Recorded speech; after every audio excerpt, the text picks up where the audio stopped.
ಬ್ರಿಟಿಷರ ಕಾಲದ ಅತ್ಯಂತ ಕ್ರೂರ ಜೈಲು ಅಂಡಮಾನ್ ಸೆಲ್ಯುಲಾರ್ ಜೈಲ್ ಅಥವಾ ಕಾಲಾಪಾನಿ ಜೈಲ್ ಅಂತ ಏನ್ ಕರಿತೀವಿ. ಆ ಜಾಗದಲ್ಲಿ ನಾನೀಗಿದ್ದೀನಿ ಅಂಡಮಾನ್ ಮತ್ತು ನಿಕೋಬಾರ್ ಐಲ್ಯಾಂಡ್ ನಲ್ಲಿ. ಭಾರತದ ಇತಿಹಾಸದಲ್ಲೇ ಅತ್ಯಂತ ಭಯಾನಕ ನರಕ ಎಲ್ಲಿದೆ ಗೊತ್ತಾ? ಅದುವೇ ಅಂಡಮಾನ್ನ ಸೆಲ್ಯುಲರ್ ಜೈಲ್. ಇಲ್ಲಿ ಸ್ವಾತಂತ್ರ್ಯ ಹೋರಾಟಗಾರರನ್ನ ಎತ್ತುಗಳ ತರಹ ಎಣ್ಣೆಗಾಣಕ್ಕೆ ಕಟ್ಟಿ ದಿನ ಇಡೀ ದುಡಿಸ್ತಾ ಇದ್ರು.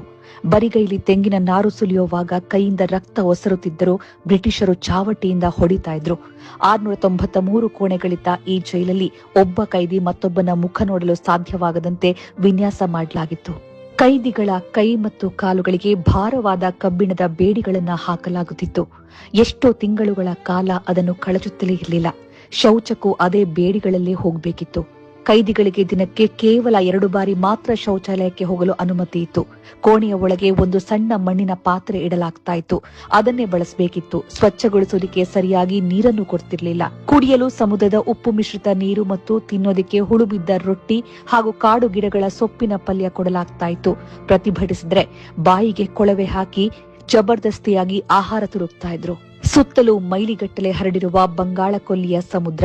ಇದರಿಂದ ತಪ್ಪಿಸಿಕೊಂಡು ಈಜಿ ದಡ ಸೇರೋದು ಇಂಪಾಸಿಬಲ್ ಆಗಿತ್ತು. ಅದಕ್ಕೆ ಬ್ರಿಟಿಷರು ಇದಕ್ಕೆ ಕಾಲಾಪಾನಿ ಅಂತ ಹೆಸರಿಟ್ಟಿದ್ದು. ಜೈಲಿನ ಸೈಕಲ್ ಚಕ್ರದ ತರಹ 7 ರೆಕ್ಕೆಗಳಿರೋ ವಿಚಿತ್ರ ಡಿಸೈನ್, ಮಧ್ಯದ ಟವರ್ನಲ್ಲಿ ನಿಂತ